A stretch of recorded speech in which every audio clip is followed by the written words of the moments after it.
The morning sun slowly rose over the quiet town of Willow Creek, spilling warm golden light over the cornfields and the narrow dirt roads. Smoke curled lazily from chimneys. Birds chirped softly in the trees, and the distant lowing of cows echoed across the open fields. Life in Willow Creek moved slowly, gently, like the river that wound through the outskirts of town. But in one small wooden house on the edge of town, a boy named Ethan was already awake, staring at the ceiling, dreaming of something that nobody else could imagine. Ethan was small for his age. His clothes were patched and faded from countless washes, his shoes worn thin and full of holes, and his backpack had more rips than fabric. But inside him burned a fire no hardship could ever put out. He wanted to fly, not just paper. When Ethan first shared his dream, people laughed. What a weirdo. Gotcha. "Ethan, you're crazy," a boy from school said, tossing a rock across the field. What was that for? I am very disappointed in "No you. one from this town ever flies," his teacher scolded. "Focus on your studies." "Stop dreaming, Ethan. You can't do it," whispered a neighbor as he walked past the house. Even the children he played with teased him. They ran through the fields, flying kites and pretending to soar, while Ethan scavenged for scraps of tin, old wood, ropes, and discarded bottles, trying to make something that might actually lift him off the ground. But Ethan didn't stop. Every night, when the town went quiet and only the distant creak of the windmill or the rustle of oak leaves could be heard, Ethan climbed to the roof of his house. He lay there, staring at the stars, tracing constellations with his finger in the dark. He imagined himself gliding past the stars, feeling the wind on his face, the warmth of the sun on his back, the quiet joy of flying like the birds above. He imagined looking down at the cornfields, the winding river, and the tiny houses that seemed so large from his small perspective. And each night, he promised himself he would try again.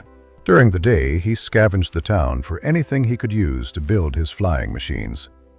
Broken fans, tin cans, scraps of wood, old ropes and bottles. Every piece had a purpose if he could figure out how to fit it into his designs. And every attempt failed. Sometimes the tin bent, tearing his carefully constructed wings. Sometimes the glue didn't hold and wooden frames collapsed. Sometimes wires snapped with a sharp crack that echoed through the room. And every failure brought laughter. "See?" said one boy, pointing at him as he struggled to lift a small glider. "I told you, you can't." Nice plane, loser. Neighbors shook their heads. "Waste of time," they muttered. "Why bother?" Some people never learn. Even the teacher would sometimes comment, "Ethan, focus on real things. Flying isn't for you." But inside, a quiet voice whispered back,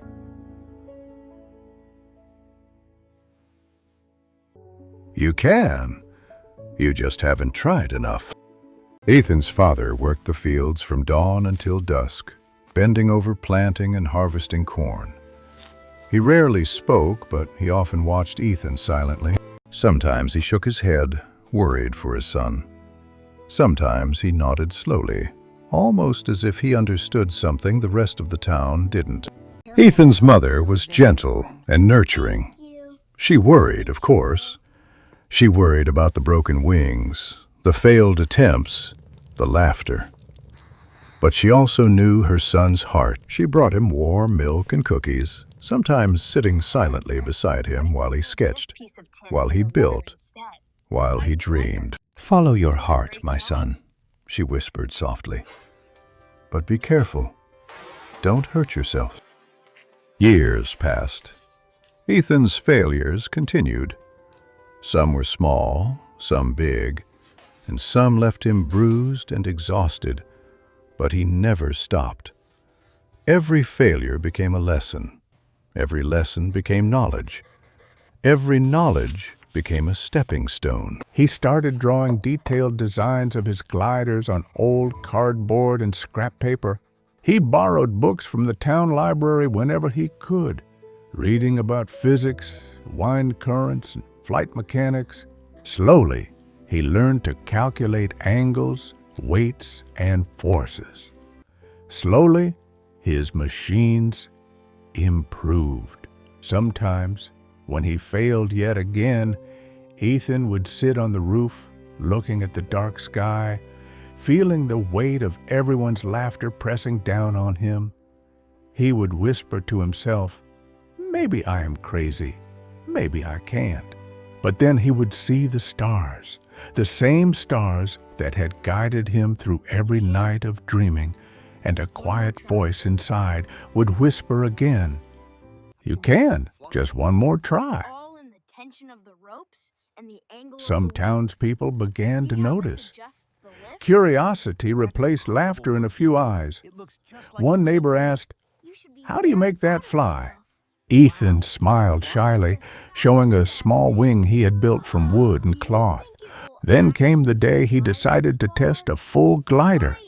He's about The hill outside town overlooked the entire valley. The air smelled of wet grass and soil. The wind rustled through the cornfields, and people gathered below, whispering, "He can't do it. Why bother? You'll fall." Ethan strapped the glider to his back, heart pounding like a drum. Every muscle in his body trembled with fear and excitement. He ran forward. He jumped.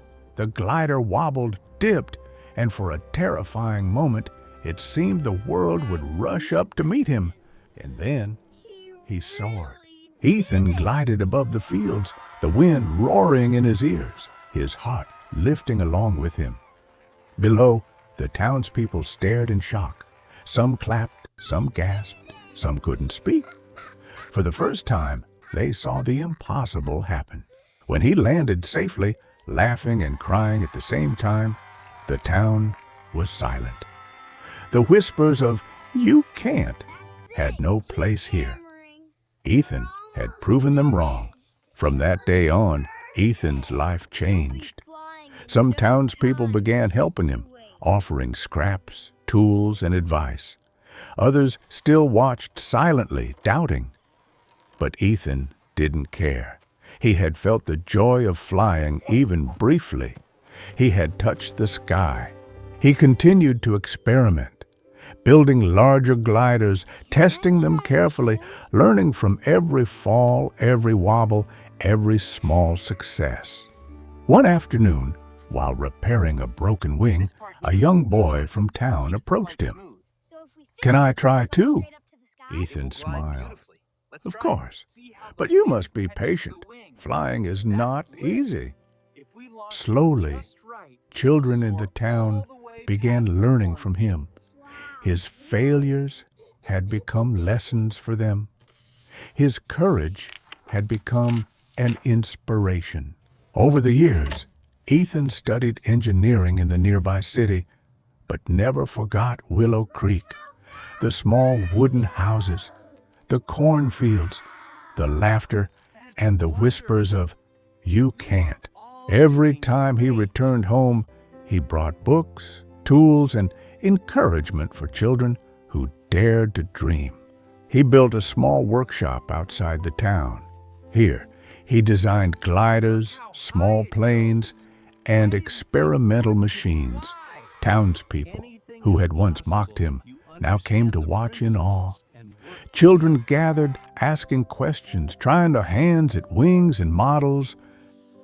Ethan never forgot his failures. He never forgot the nights on the roof, staring at the stars. He never forgot the laughter, the doubt, the whispers of "You can't." Every glider, every flight, every lesson he taught carried the memory of that journey. One day, as he watched a glider he had built lift smoothly above the fields, he smiled. A soft voice inside him, the same quiet voice that had whispered all those years ago, spoke again. "You can."